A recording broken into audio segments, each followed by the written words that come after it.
Now, I want to talk to those of you who are woke and who are open to rational argument. A small minority, I accept. Because one of the tenets of wokeness is, of course, that your feelings matter more than the truth. But I believe in you. I believe there are those of you here who are woke, who are open to rational argument, so let me make one.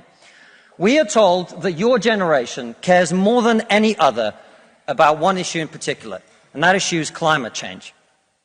We're told that many of you suffer from climate anxiety. You wish to save the planet.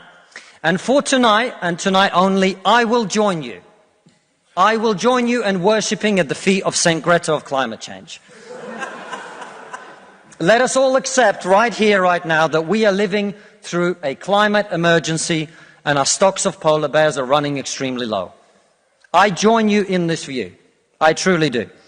Now, what are we to do about this huge problem facing humanity? What can we in Britain do? We can only do one thing. You know why? This country is responsible for 2% of global carbon emissions, which means that if Britain was to sink into the sea right now, it would make absolutely no difference to the issue of climate change. You know why? Because the future of the climate is going to be decided in Asia and in Latin America by poor people who couldn't give a shit about saving the planet. You know why? Because they're poor. Because they're poor. I come from Russia, which is not a poor country, it's a middle-income country. 20% of households in Russia do not have an indoor toilet. What they have is an outdoor toilet. And I don't mean one of those nice portaloos that we get here. I don't even mean a Glastonbury portaloo. I mean a wooden shack with a hole in the ground that holds a collected fermented memory of the last 10,000 visits. How many of you are going to go home tonight and say, let's rip out our bathroom and erect a Siberian shithouse in the back garden? And if you're not, why should they? 120 million people in China do not have enough food. I don't mean that they don't get dessert, I mean they suffer from malnutrition.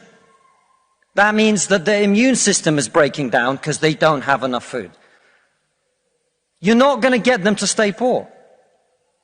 Imagine you're Xi Jinping, the leader of China.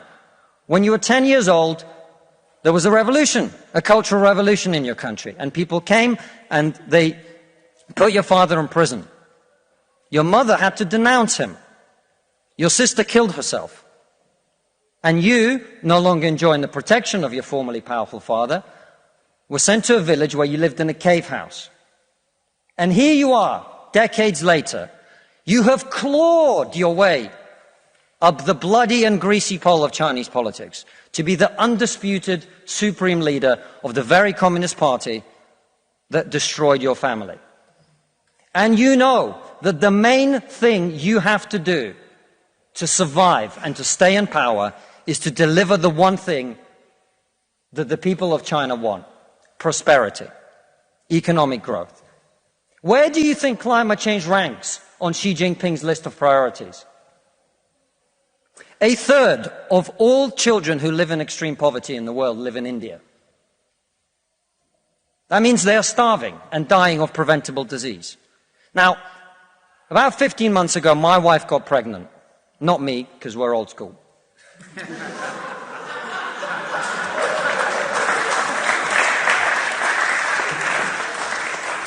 And for 9 months, we talked about what our boy would look like, what he might do when he grows up. We looked at baby scans and videos on YouTube about what the fetus looks like at 9 months and 12 months and 20 months. And eventually he was born. And he is this cute little bundle of joy. He's cuter than about 80% of puppies. Right. Now, if you said to me that I had a choice, either my son had a serious risk of starving or dying from a preventable disease in the next year, or I could press a button and he would live. He would go to school. He would bring his first girlfriend home. He'd go to university and graduate and become a woke idiot.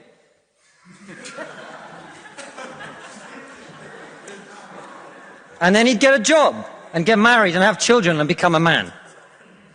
But all I have to do is press this button And for every day of my son's life, a giant plume of CO2 is going to get released into the atmosphere. Now, you're all very young, and most of you are not parents. Let me tell you something. There is not a parent in the world who would not smash that button so hard their hand bled.